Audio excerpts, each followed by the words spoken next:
being black in America, just like everything that I've gone through in this past week. So I guess like from the beginning of the week, where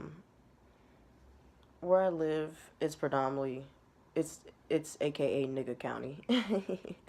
So it's predominantly mainly black people, and there's like a large Hispanic population too, but they're only in select areas. But here and there, they're where I'm at. But I went to uh, one of these hoods in my area, and it was a line of black men. And this is the thing that's so sad. Like, it's really sad just seeing it. You see it on TV, but when you see it in person, it's just even sadder. And they were just standing in line for shoes, and I was just like, wow, these grown men are giving their time, energy, and money to a corporation who doesn't care about them, who is making money off of them times like 50. I don't know, because I know they only make the shoes for like 50 to a dollar. So it's just maybe even like maybe a little bit more, but the profit margin that they're making is way more than what they are letting us know. And then the child labor and all the other things that go along with it, which is why I don't buy name brand shoes. Even though I do have two pair of Timberlands, I won't lie, but I didn't know about the true origins of Timberlands until after. So once I get some more shoes, I definitely will. I mean, I'm gonna wear them. No, I shouldn't wear them. I'm gonna wait until I get some more shoes, and then I'll get rid of my Tims. But that was just something I saw, and it was just all I could do was shake my head. Like the, it's just sad. Like the money that we spend, the economic power that we give away to everyone. We don't keep that in our own circle, in our own like our own people. And don't get me wrong, like not all black people are our people, because not all black people are righteous, and some black people will stab you in the back worse than anybody. So I've come to that reality, and that's okay. I've accepted that. I'm a-okay with that. Not all black people are for you or for us. But that was just something at the beginning of the week I saw, and it just made me shake my head, and it was just so sad. Um, Another thing is, so I was in another place because I was looking for some Seagrams for the night, yesterday night, and I was in like a really, really, really shady hood. It wasn't a bad hood. I mean, where I live, as long as you're black and you kind of stay to yourself and you don't get into drama, you're fine. I've never had any issues. I don't really look for drama or anything. I just kind of just stay to myself when I go out there. But it was just a very, very, it was just interesting because the police were all posted just there with their lights there. People are out loitering, old heads are just on the corner, and it's just very sad. It's very sad to see what our people have been reduced to. It's not all of our people, but it's sad to see what a good majority of our people have been reduced to in large urban populations. A lot of times it tends to be a lot of grown older men just hanging out, or a couple of older women sometimes will be hanging out too. Trash everywhere, uh, druggies. I just call them druggies because they do drugs, and it just is easier that way. But different places call them different things. Like where I'm from, we say that you're clucking because certain drugs will make you cluck like a chicken. Some places you leaning because certain drugs will make you lean, um, or tweaking. But just seeing that too, and it just, oh, and another thing, it just it was interesting seeing it, but it was sad seeing that. Like I know I know my people. We got this. Like we are better than this. Like we're we're the original people of this planet. So there's no reason why we need to be at the bottom of the totem pole. We need to wake up and realize that we're better than that. But I'm not gonna rap too long. The last thing, uh, it kind of like it didn't really bother me because at this point in my life, I've accepted that people, not all people, but a lot of people are scared of black people. Some people are in denial about it. They won't admit it, but they're in denial about it. And like I don't want to assume everyone's always scared, but you always get these looks like someone like they always watch you to make sure you're not doing something. And at first, it used to make me mad, and it used to make me want to give him a reason to be scared. But now it's okay. I've accepted the fact that some people have a irrational fear of black people, and I've accepted that.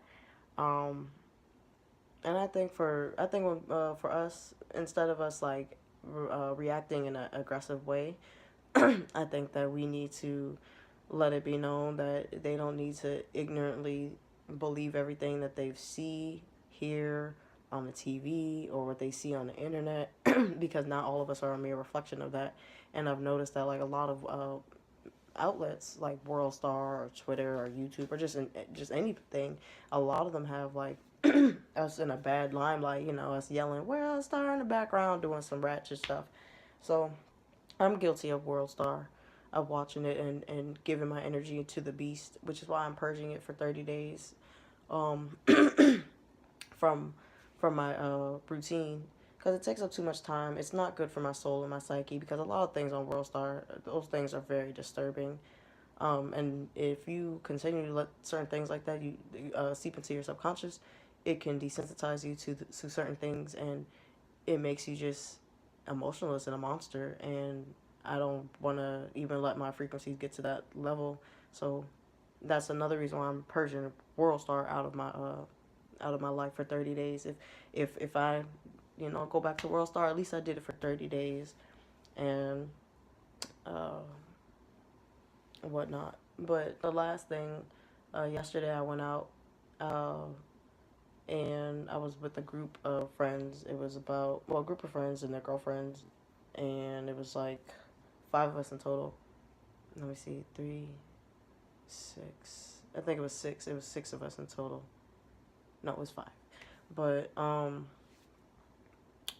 when of course, like we got looks because where the area was that we were at, people from all over America go out there to, because we went to a casino, and they go out there to gamble and have a good time. So people from, not just where I'm from, which is Nigga County, could go out there. But where I live too, where that part is, it's kind of a little, it's towards, it's a little hoodish going down towards that way. So I can see why outsiders would have a certain perception. But I've lived here my whole life, so it doesn't really bother me. But point is, when we went out, when we went to the slot machine, this one lady, this white lady, she was sitting there, and nobody else noticed. But I'm just a very observant person because I'm a Virgo. So Virgos, we analyze everything. So she saw us, and she just slyly moved out the way, like as if we were going to pounce or steal her money. Or the way she just moved, it was just kind of, I just didn't like it. And it kind of made me a little upset, but I let it go because some people are just ignorant, and it's not all white people. It's not, but she just was ignorant. So I just left it at that. And then after that, we got a couple of looks here and there. I mean, we weren't the only black people there, of course. Um, but it's just from what I've noticed in our reality, our world, what we were, our perception, or at least my perception through what we were, through other people's perceptions. So the last thing, when we were heading out, I was in the elevator, and it was crowded, so I was near the buttons, and it was this white couple, a man and a woman, standing beside me, kind of behind me. And at first, the woman sounded like she wanted to say something, but she didn't say it. I don't know. She was being scary, so but I was on the phone, so I was kind of not paying attention. I was 50-50. I was paying attention to my surroundings, but I was on the phone talking to my girlfriend. So, basically, um, I kept seeing like something in my peripheral. I kept feeling something in my energy field, first of all. Um, and after that, I kept seeing hands, white hands, keep coming in my peripheral. Next thing I know, I feel a pair of hands on my shoulder trying to move me to the side. And I don't know if that man felt that shift, but he quickly moved his hands off of me. And I kind of moved my shoulders a little bit to let it be known, like, get your hands off me. Don't know you. What are you doing? Um, and instead of me kirking and spazzing, I just got off the elevator, and I told him he could have been like, sir, you could have been like, ma'am, you could have said excuse me, and I would have moved, or you could have asked me to push the button for you. And then he said something smart. I really wasn't, I didn't care and whatnot, but it was just just something that I've just noticed that, not noticed, but something I've just been, that I've experienced in life. And I'm at this point in my life, I'm used to it now, and I'm better at handling those situations and whatnot. But I guess I just kind of wanted to talk about my experiences and see maybe if somebody else can relate to them. But in those situations, I don't think we need to even like kirk spaz unless you get called the N word. Everyone is different. Some people might not do something, and some people might knock you out. But minus that, I don't think there's any other reason for you to really be aggressive towards anyone who's ignorantly racist to you.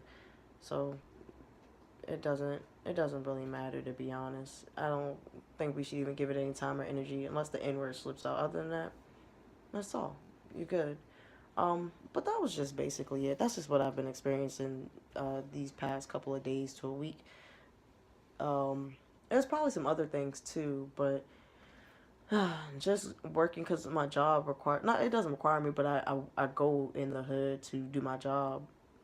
So it's just these things I've observed, and I've also seen it in other urban populations where it's a large population of black people. It's heavy policing, uh, heavy drug usage.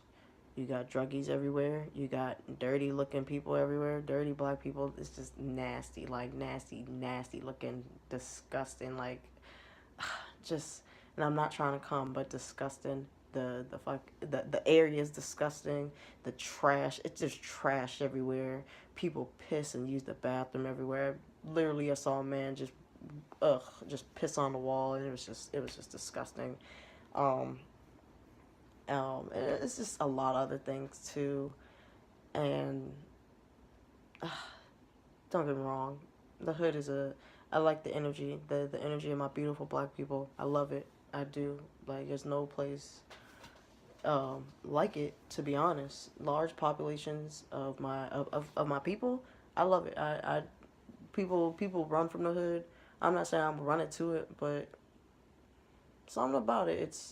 It doesn't seem like something that I'm just ashamed of. It's, my people, my family. Our family is there. You know, our family that was left behind. Not all of them are mentally left behind. There are some people in the hood who want to better themselves and better our people, and those are the ones that we need to uplift and make sure they get through and get to their goals and their dreams and their destinations at any cost. Like, we need to make sure those seeds are planted so the next generations of our family can keep it moving. But like I said, I'm not trying to rap, and that's just basically everything I've just experienced. Um, but I definitely think we don't need to react a certain way. We don't need to react in violence. We don't, and we just gotta hold ourselves to better standards and our people to better standards. This video didn't really have too much of a purpose. I just wanted to explain like what I've been going through and my perception and just the things I've just been experiencing in America. Um, and it's okay. You get used to it. It's just kind of like, wow, racism still exists. The world is very racist, and my brothers and sisters, we gotta wake up and we gotta unify.